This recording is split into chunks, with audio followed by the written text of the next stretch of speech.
Commander Jake Sullivan stood on the bridge of the exploration ship UES Horizon and watched the massive alien fleet appear from nowhere. One moment, the space around them was empty and quiet. The next moment, 30 huge purple ships materialized, like ghosts becoming real. Each alien ship was 3 times bigger than the horizon and shaped like a crystal that had been stretched into a long triangle. Jake had been in space for 15 years, but he had never seen anything like this. The alien ships did not look like human ships at all. They were smooth and shiny with no visible weapons or engines.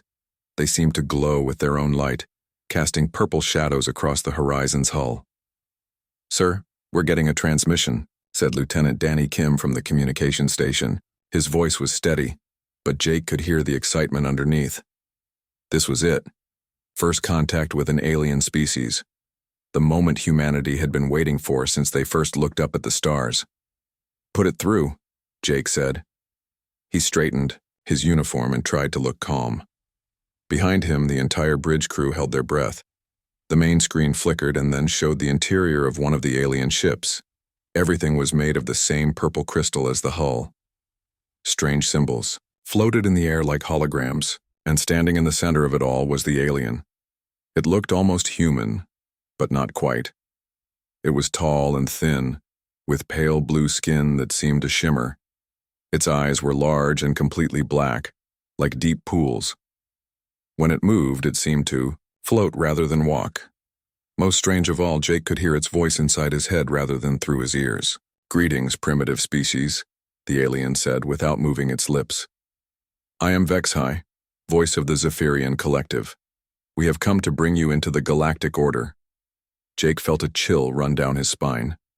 The alien's mental voice was cold and dismissive, like a teacher talking to a very young child. "This is Commander Jake Sullivan of the United Earthship Horizon," he replied out loud. "We welcome this first contact between our species." Vexhai made a sound that might have been laughter, but it felt wrong in Jake's mind. "Contact? You misunderstand, human creature. This is not a meeting between equals. We are here to inform you of your new place in the galaxy." Ambassador Lisa Carter stepped forward from where she had been waiting behind Jake's chair. She was Earth's best diplomat, chosen specifically for this moment. She had studied every human language and culture, preparing for the day when humanity would meet other intelligent life. "I am Ambassador Lisa Carter, speaking for all of humanity," she said with a warm smile.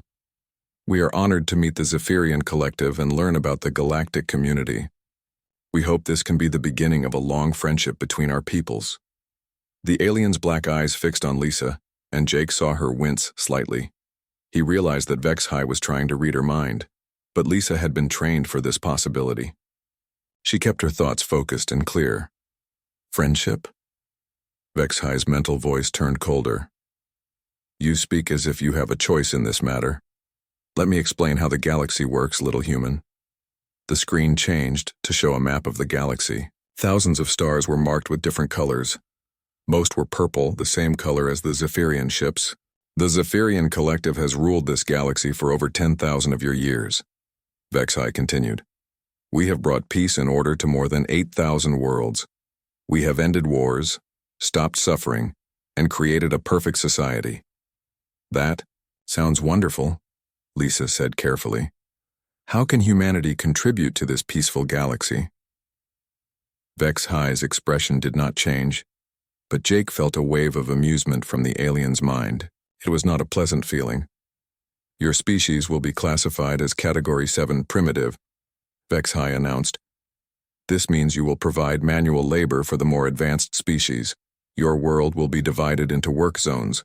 Your people will be relocated to areas where they can be most useful." The bridge went completely silent. Jake felt his hands clench into fists. Lisa's smile never wavered, but he could see the anger in her eyes. "I'm afraid there's been a misunderstanding," Lisa said in her most diplomatic voice. "Humanity prefers to remain independent. We would be happy to trade with the Zephyrian Collective and learn from you, but we will govern ourselves." This time Vexhai's laughter was not just heard but felt. It crashed through the minds of everyone on the bridge like a cold wave. Several crew members staggered. "Independent? Vexai repeated. You barely know how to leave your own solar system. Your technology is thousands of years behind ours. Your species still fights wars among themselves, and you think you can refuse the galactic order? Captain Ben Rodriguez, Jake's second-in-command, had been quiet until now, but Jake knew Ben's temper, and he could see his friend's face getting red. Now wait just a minute, Ben said, stepping forward. Humanity has achieved things you might not know about. We've survived ice ages, built cities, explored our oceans, and reached for the stars. We're not some primitive species that needs to be told what to do. The temperature on the bridge seemed to drop 10 degrees. Vexai turned those black eyes toward Ben, and Jake saw his friend take a step back. Did this lower creature just speak to me directly? Vexai asked, his mental voice now filled with ice. Did it dare to argue with a representative of the Zephyrian Collective? Captain Rodriguez is a decorated officer and has every right to speak, Jake said firmly. And he's correct. Humanity has accomplished a great deal in our short time as a spacefaring species. More alien ships appeared on the screen behind Vexai. Jake realized that the 30 ships they could see were just the advance guard. The full Zephyrian fleet was arriving. You have made a grave error, Vexai said. His mental voice now carried a feeling of deadly cold. In 50,000 years of galactic civilization, no primitive species has ever dared to argue with their betters. No Category 7 species has ever refused their assignment. You have committed an act of war against the galactic order. War? Lisa stepped forward again, her diplomatic training taking over. Surely there's been a misunderstanding. We simply want to discuss terms that work for both our species. There are no terms, Vexai replied. There is only submission or destruction. You have chosen destruction.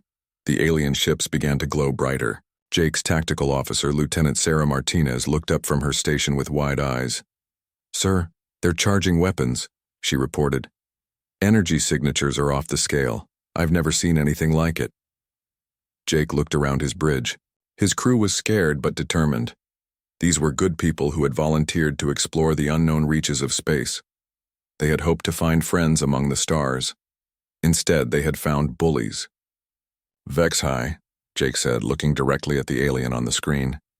If you attack us, you should know that Earth will consider it an act of war.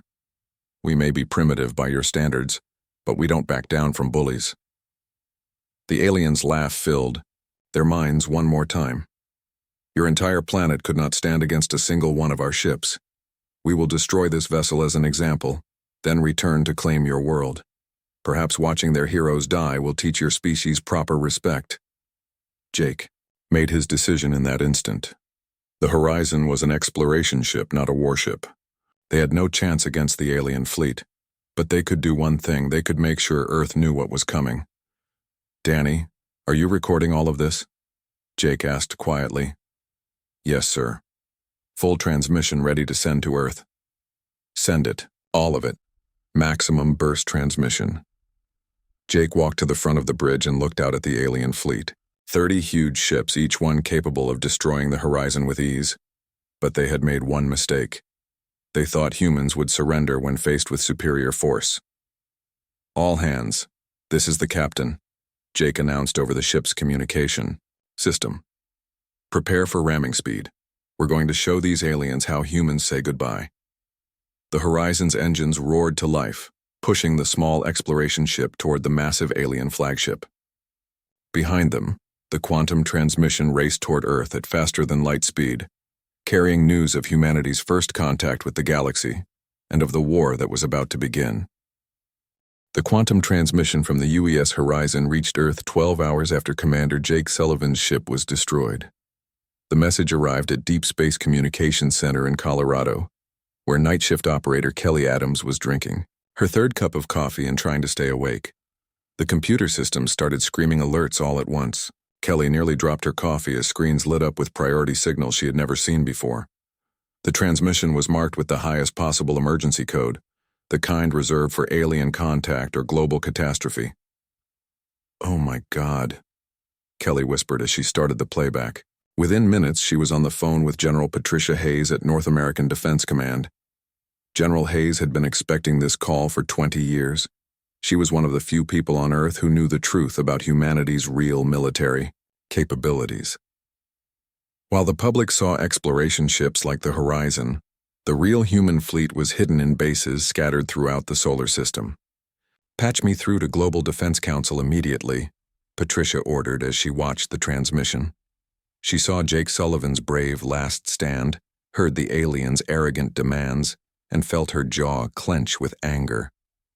"And wake up President Davis. Tell her it's time for Protocol 7. Within 6 hours, every major government on Earth was in emergency session. The video of humanity's first contact played on screens around the world. People watched in horror, as the peaceful meeting turned into a death sentence for the entire human race. But while civilians panicked, the real military leaders were already moving. Bases that did not officially exist came online. Ships that were listed as experimental prototypes began launching from hidden facilities on the Moon, Mars, and the asteroid belt. Dr. Carl Johnson was pulled from his bed at 3 a.m. and driven to a facility he had never heard of. As head of Earth's xenobiology department, he had spent years studying theoretical alien life forms. Now those theories were about to become deadly reality. "Tell me about these Zephyrians, General," Hayes said as Carl was escorted into the briefing room. The walls were covered with star maps and weapon specifications. "What are we dealing with?" Carl studied the footage of Vexahai and the alien ships. "Telepathic species, obviously. That mental communication suggests a hive mind structure, or at least strong psychic connections. The crystalline ship design implies they evolved from a silicon-based life form rather than carbon-based like us." "Can they read our minds?" asked Admiral Frank Miller, commander of the Hidden Fleet. "They tried with Ambassador Carter and had limited success," Carl replied. "That's actually good news for us.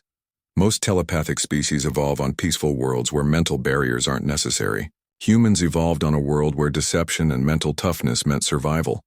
Our brains are naturally more resistant to psychic intrusion." General Hayes smiled grimly. "What else do we know about galactic civilization?" Carl pulled up his research files. "Based on their statements, the galaxy has been at peace for thousands of years. That means most species have never experienced real warfare. They've forgotten how to fight against an enemy that refuses to surrender. And that's our advantage," General Hayes said. "They think like civilized beings, we think like survivors." Across the galaxy, the Zephyrian Collective was broadcasting news of their encounter with humanity. Vexhai's report was sent to every major species in the galactic community. He described humans as an unusually aggressive primitive species that requires immediate subjugation. The response was everything Vexhai had hoped for. Within days, offers of support flooded in from across the galaxy. The Insectoid Hive Consortium promised to send their swarm fleets. The Aquatic Depths Federation offered their underwater assault forces. The energy-based Radiant Commonwealth pledged their reality-warping technologies. To the galactic community, this looked like an easy victory. One primitive world against the combined might of galactic civilization. Most species saw it as an opportunity to gain favor with the Zephyrians while claiming valuable resources from the human homeworld. What none of them realized was that they were about to face an enemy unlike anything the galaxy had ever seen. On Earth, the real human military was finally revealing itself. Lieutenant Colonel Amy Brooks stood on the observation deck of Luna Base and watched as her battle fleet finished final preparations. These were not exploration ships like the Horizon. These were weapons of war built in secret over the past 50 years. Each human warship was designed with one principle in mind: survive long enough to hurt the enemy. They were ugly, angular vessels covered in armor plating and bristling with weapons. Where alien ships were works of art, human ships were tools of destruction. "Colonel Brooks," came a voice behind her.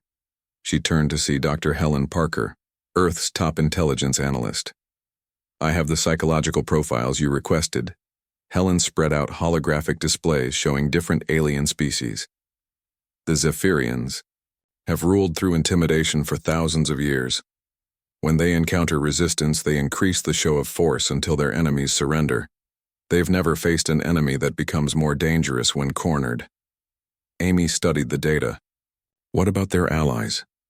"The Hive Consortium operates on collective decision-making. If they take heavy casualties, the entire swarm withdraws to protect the greater hive. The Depths Federation has never fought outside their ocean worlds.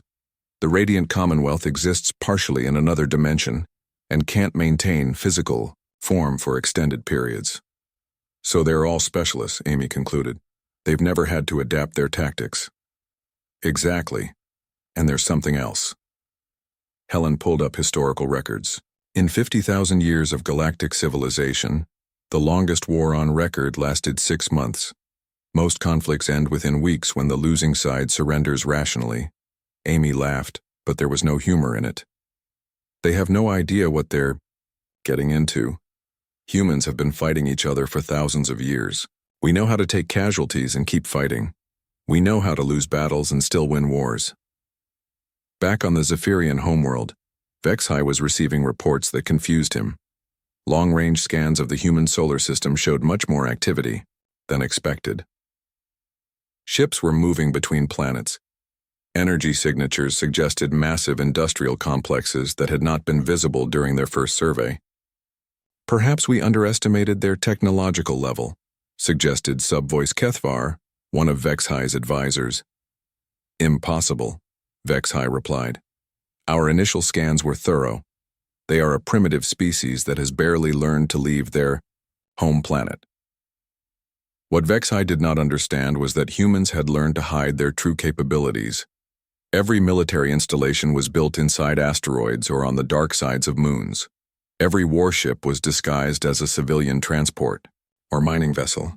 Humanity had spent decades preparing for the possibility of hostile alien contact. The first human battle fleet launched from Luna Base on a Tuesday morning.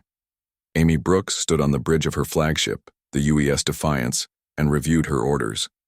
She was not expected to win. She was expected to make the aliens pay dearly for their victory.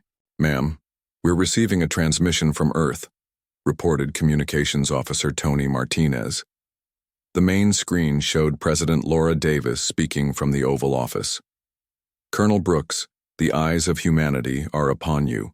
You carry with you not just our hopes but our fury. Show the galaxy what happens when someone threatens Earth.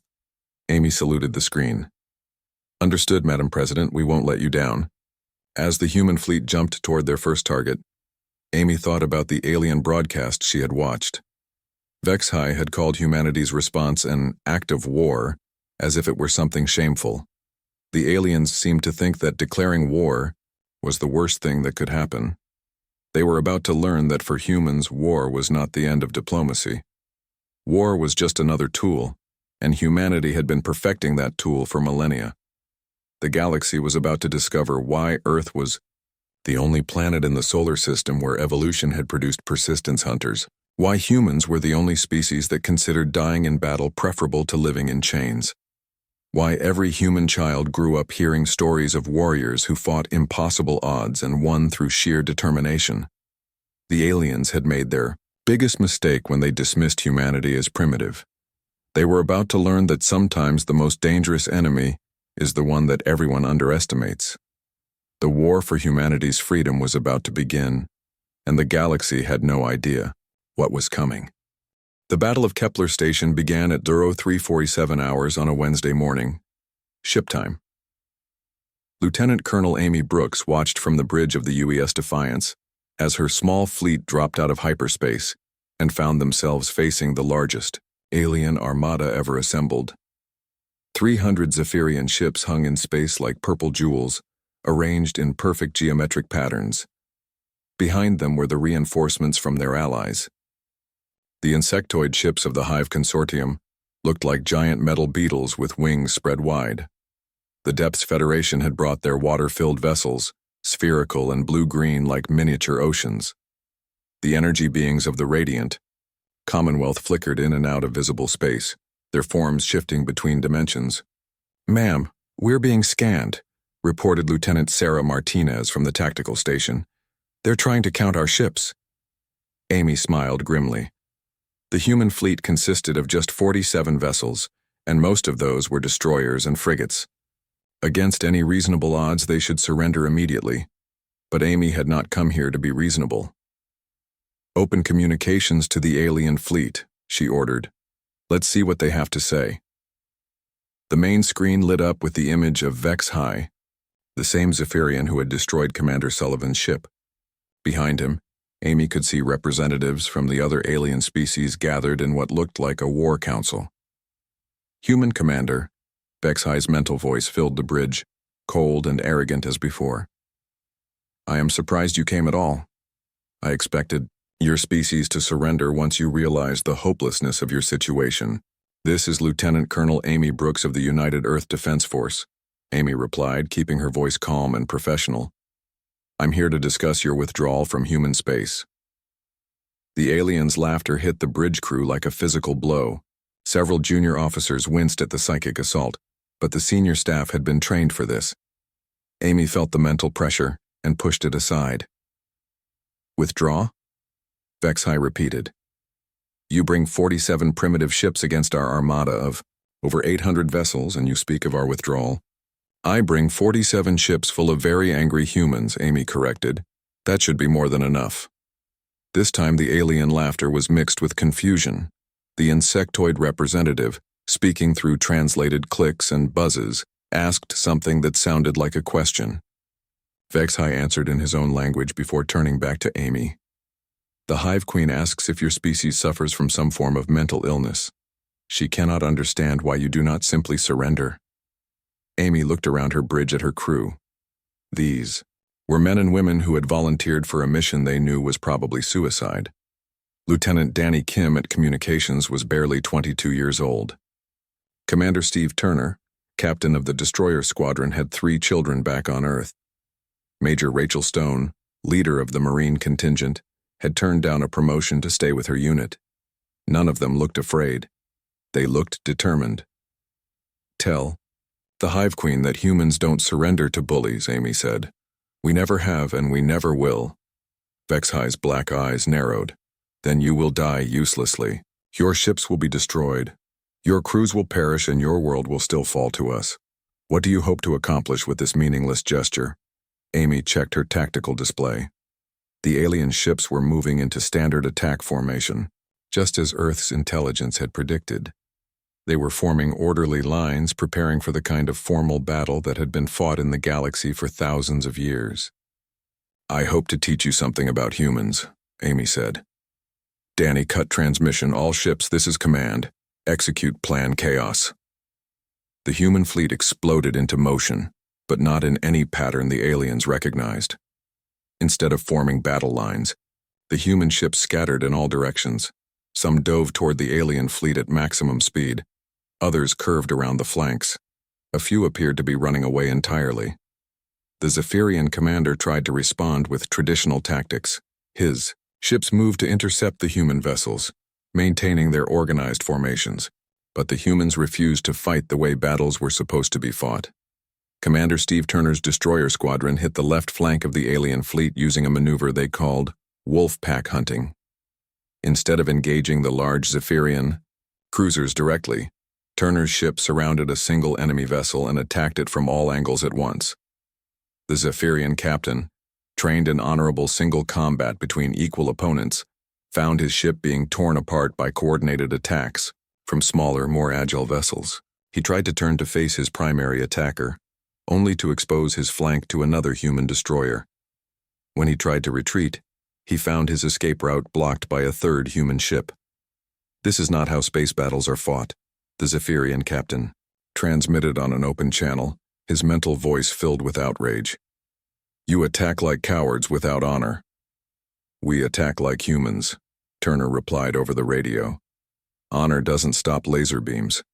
The Zephyrian cruiser exploded in a brilliant flash of purple light. It was the first alien ship destroyed in the war, but it would not be the last.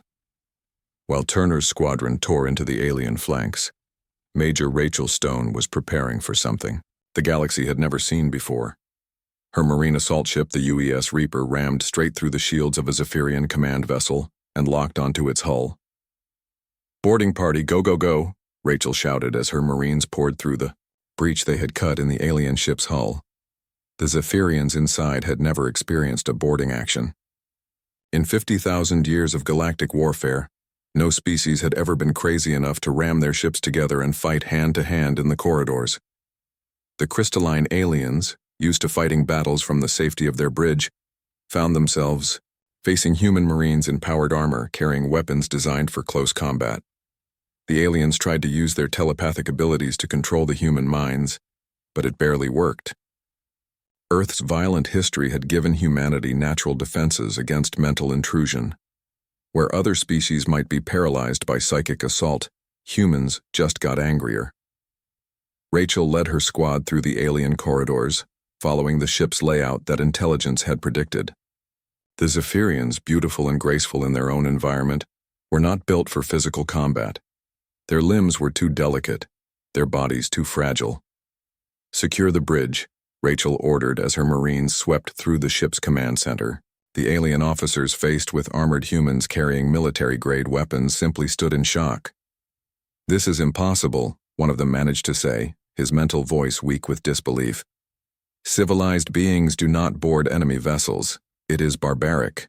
"Then it's a good thing we're not civilized," Rachel replied, removing her helmet so the alien could see her face. "We're human."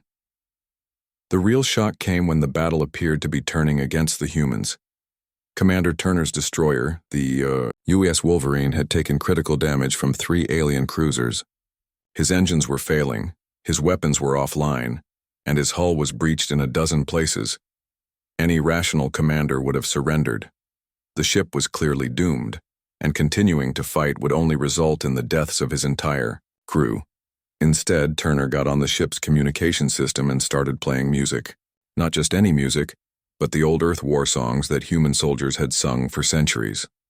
The battle hymn of the Republic echoed through space on all frequencies as the crippled human destroyer turned toward the largest Zephyrian vessel. "What is that noise?" demanded the Zephyrian admiral, his mental voice filled with confusion and growing alarm. "That's the sound of humans saying goodbye," Turner replied over the radio. "Tell your friends back home that this is what happens when you threaten Earth." The UES Wolverine, her engines overloaded and her hull glowing red-hot, smashed into the Zephyrian flagship at ramming speed. The explosion lit up the entire battle zone, destroying both ships instantly. The effect on the alien fleet was immediate and devastating. The Zephyrians, who had never seen a commander sacrifice his ship and crew for tactical advantage, began to panic. The insectoid ships of the Hive Consortium, operating on collective decision-making, started to withdraw when their casualty reports reached unacceptable levels. The aquatic vessels of the Depths Federation, designed for underwater combat, found themselves outmaneuvered by human ships that could fight effectively in any environment. The energy beings of the Radiant Commonwealth, unable to maintain physical form under the stress of prolonged battle, began flickering back to their dimension. Amy watched from the bridge of the Defiance as the alien fleet started to break apart. They had come expecting a quick victory over a primitive species.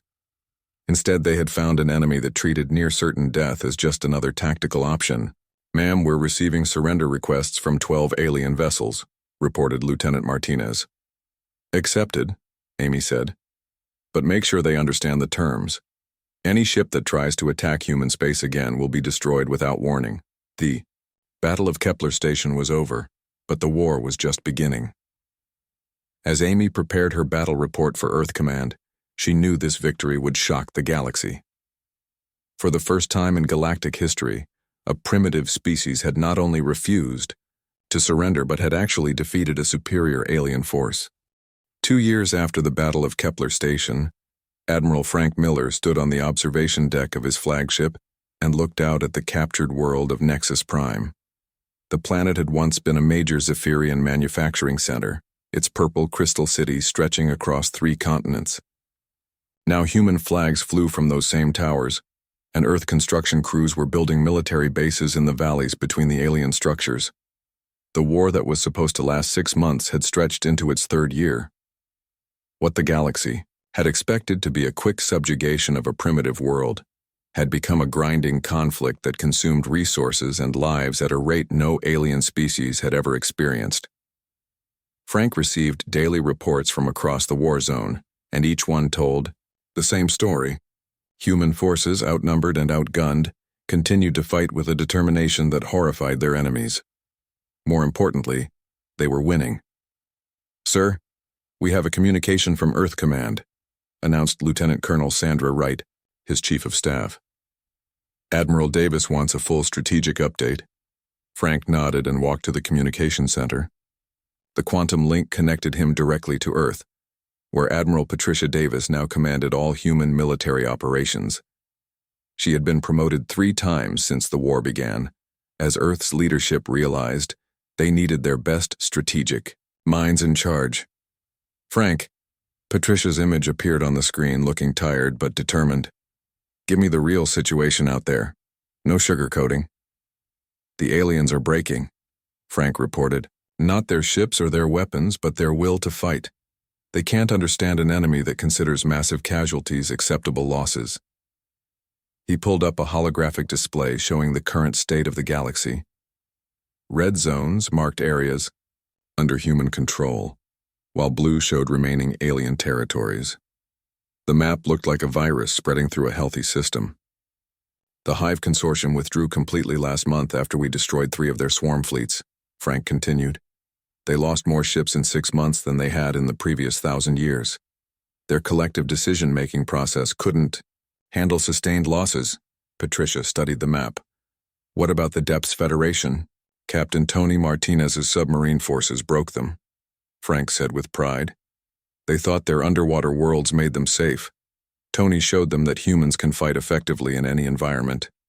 When he flooded their capital city and held it for 2 weeks, they retreated to their deepest ocean trenches. The truth was that human adaptability had caught every alien species off guard. Where other galactic races specialized in specific types of warfare, humans seemed capable of fighting anywhere, under any conditions. They battled in the vacuum of space, in the crushing depths of ocean worlds, in the poisonous atmospheres of gas giants, and in the zero gravity of asteroid fields. "And the Radiant Commonwealth?" Patricia asked. Frank's expression darkened. "They're still fighting, but barely. Those energy beings thought they could phase in and out of our dimension to avoid damage. Commander Sarah Johnson's new pilots figured out how to track them between dimensions and attack them in whatever reality they're hiding in." Frank did not mention how many human pilots had died learning those techniques. The young men and women of the 2nd generation had grown up during the war, and they fought with a casual acceptance of death that even veteran soldiers found disturbing. On the bridge of the carrier, UES Vengeance, Commander Sarah Johnson watched her latest squadron prepare for launch. These pilots were different from the ones who had started the war. They had never known peacetime. To them, fighting aliens was as normal as breathing. "Listen up, rookies," Sarah addressed the newest pilots over the communication system. "Today we're hitting a Radiant Commonwealth energy station. These beings can phase between dimensions, so you need to keep your quantum sensors active at all times." Lieutenant Bobby Chen, barely 19 years old, raised his hand. "Ma'am, what if they try to phase into our dimension and possess our fighters?" Sarah smiled grimly. "Then you ram them while they're solid and take as many as you can with you. These energy parasites killed a lot of good humans. Time to return the favor." The casual way she discussed suicide tactics would have shocked the original crews from 2 years ago. But this new generation of humans had been forged in the fires of galactic war. They viewed death in battle not as a tragedy, but as an acceptable price for victory. The Alien Alliance was discovering that humans had a fundamental advantage in long-term warfare. Other species fought for territory, resources, or political advantage. Humans fought for survival, and that made them willing to pay any price for victory. Dr. Helen Parker, now serving as head of human intelligence, worked from a converted Zephyrian research facility on the captured world of Vega 7. Her job was to understand why the galaxy could not defeat a single primitive world. Despite having overwhelming advantages in technology and numbers, the answer, she had discovered, was that the galaxy had forgotten how to fight total war. For 50,000 years, conflicts had been settled through limited engagements between professional military forces. Casualties were kept low, and surrendering with honor was considered a perfectly acceptable option. Humans didn't understand honor. They understood winning. Helen's latest report to Earth Command was her most disturbing yet. The Galactic Alliance is not losing because their technology is inferior, she wrote. They're losing because they're fighting the wrong kind of war. They're trying to conduct a limited police action against a species that views this as a war of extermination. The evidence was overwhelming. When alien ships were damaged, they retreated for repairs. When human ships were damaged, they rammed the nearest enemy vessel.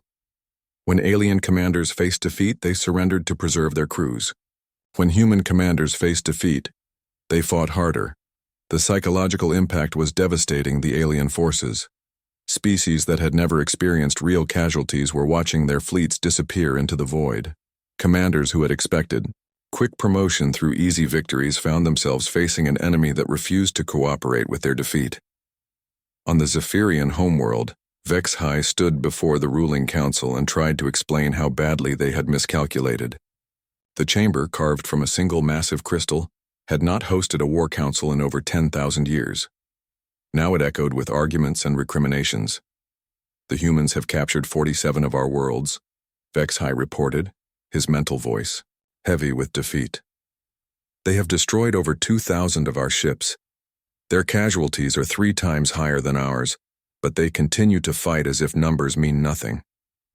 Elder Zephni, oldest member of the council, projected confusion. Surely they will exhaust their resources soon. No species can sustain such losses indefinitely. That's what we thought 2 years ago, HFY replied. But human industrial capacity keeps expanding.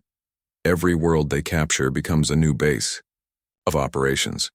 Every alien technology they steal gets incorporated into their weapons. They're not just fighting a war, they're learning from it. The truth was even worse than HFY wanted to admit. Human technology had improved dramatically during the war, not through peaceful research but through the desperate necessity of combat. Captured alien ships were torn apart and studied. New weapons were tested in actual battle conditions. Design innovations that would normally take decades were implemented in months. The galaxy was watching in horror as their primitive enemy became more dangerous with every passing day. Captain Lucy Thompson commanded the human garrison on the former Hive Consortium world of Kepler-4. Her job was to hold the planet against any alien counterattack, while human engineers stripped it of useful technology and resources. The insectoid cities were strange to human eyes, all curves and organic, shapes like giant beehives made of metal. But Lucy's troops had adapted quickly. They set up defensive positions in the alien architecture and learned to fight in environments designed for beings with 6 legs and compound eyes. "Ma'am, we're detecting a large fleet approaching the system," reported Sergeant Mike Davis from the communications center. "Looks like the bugs want their planet back." Lucy studied the tactical display. 300 Hive Consortium ships, probably their largest remaining fleet. Against her garrison of 5,000 Marines and a dozen patrol boats, it should have been an easy victory for the aliens. "All units prepare for siege protocol," Lucy announced over the base communication system. "Remember, we don't have to win. We just have to make them pay more than they can afford." The siege of Kepler-4 lasted 8 months. The human garrison, hopelessly outnumbered, turned the alien cities into a maze of death traps and killing fields. They used the insects' own technology against them, flooding tunnels with poisonous gas and turning the automated systems into weapons. When the siege finally ended, the Hive Consortium fleet had lost half its ships to capture a world they could no longer use. The human defenders had fought to the last Marine, but they had accomplished their mission. The aliens had learned that every human world would cost them more than they could afford to pay. The galaxy was beginning to understand that they had not just declared war on a primitive species. They had declared war on persistence itself, on the stubborn refusal to quit that had carried humanity from caves to the stars. 5 years after the first shot was fired, the war ended not with a massive battle but with a simple transmission. Admiral Frank Miller received the message on a Tuesday morning while reviewing casualty reports from the latest human offensive. The quantum signal came directly from the Zephyrian homeworld, marked with the highest priority codes. "Admiral Miller," came the familiar mental voice of HFY, though it sounded different now. Where once there had been arrogance and cold superiority, now there was only exhaustion and defeat. The Zephyrian Collective requests immediate ceasefire. Negotiations. Frank read the message 3 times before he believed it. After 5 years of grinding warfare, after losing over 2 million human lives, after conquering 47 alien worlds and destroying thousands of enemy ships, the galaxy was finally ready to surrender. "Get me President Davis," Frank ordered, his communication officer. "Tell her we just won the war." On Earth, President Laura Davis sat in the Oval Office and stared at the peace proposal that had arrived from the Zephyrian Collective. The terms were everything humanity could have hoped for and more. Complete alien withdrawal from human space, recognition of Earth as an independent galactic power, war reparations to rebuild the colonies that had been destroyed in the fighting. But the most important clause was the simplest. The Zephyrian Collective and its allies agree never again to threaten or attack human territories, and formally recognize humanity as the sovereign rulers of their claimed space. "They're scared," General Patricia Hayes said as she reviewed the document. She had been promoted to Supreme Commander of all human forces during the war, and her strategies had broken the alien alliance's will to fight. 5 years ago they called us primitives. Now they're treating us like the most dangerous species in the galaxy. President Davis nodded. "Schedule the peace ceremony, but I want it held on neutral ground with full media coverage. The galaxy needs to see that Earth doesn't conquer worlds for pleasure. We just defend ourselves very, very effectively." The peace ceremony took place aboard the rebuilt UES Horizon, the same ship where Commander Jake Sullivan had made his brave last stand 5 years earlier. The symbolism was not lost on anyone present. The ship that had been destroyed by alien arrogance had been rebuilt as a monument to human determination. President Davis stood in the same briefing room where Ambassador Lisa Carter had first tried to negotiate with the aliens. Across from her sat the representatives of the species that had declared war on humanity. But they looked very different now. Bexhai, the Zephyrian who had laughed at human independence, now appeared smaller and more fragile. His crystalline skin had lost its luster, and his black eyes held a look that could only be described as fear. Beside him sat the surviving representatives of the other alien species, all looking equally defeated. "Before we sign this peace treaty," President Davis said, her voice calm but firm, "I want to make sure everyone understands exactly what happened here. 5 years ago, your alliance declared war on humanity because we refused to become your slaves. You had superior technology, greater numbers, and thousands of years of galactic civilization behind you." She gestured to the viewports showing Earth's rebuilt fleet patrolling nearby space. "Despite all those advantages, you lost. And do you know why you lost?" Vexhai's mental voice was barely a whisper. "Because we underestimated your species' capacity for violence." President Davis shook her head. "No. You lost because you underestimated our capacity for stubbornness. Every other species in the galaxy fights until fighting becomes too expensive, then surrenders to cut their losses. Humans fight until we win, or until there are no humans left to fight. That's not violence, that's persistence." The alien representatives shifted uncomfortably. Over the past 5 years, they had learned the difference between civilized warfare and human warfare. Civilized species fought with rules, limits, and expectations of rational behavior. Humans fought with whatever worked, for as long as it took, paying whatever price was necessary. The Radiant Commonwealth lost 30% of their entire species, President Davis continued. The Hive Consortium abandoned 16 homeworlds rather than face another human assault. The Depths Federation retreated to ocean trenches so deep that light has never reached them. And the mighty Zephyrian Collective, rulers of the galaxy, for 10,000 years are sitting here offering us everything we asked for. She picked up the peace treaty and signed it with a simple pen, the kind humans had been using for centuries. This war cost humanity over 2 million lives. But those people didn't die in vain. They died to prove that Earth bows to no one. As the alien representatives signed their surrender, President Davis thought about all the humans who would never see this moment. Commander Jake Sullivan, who had rammed his ship into the enemy to send a message, Commander Steve Turner, who had sung war songs as he sacrificed his destroyer, Major Rachel Stone, who had led the first boarding action in galactic history, Captain Lucy Thompson, who had held Kepler-4 until the last Marine fell. They had all died for the same principle. Humans don't surrender to bullies, no matter how powerful those bullies might be. Admiral Frank Miller took command of the new human exploration fleet 6 months after the peace treaty was signed. His job was to establish Earth's place in the galactic community, but from a position of strength rather than submission. The galaxy had changed dramatically during the war. Species that had once looked down on humanity now requested human military advisors to train their forces.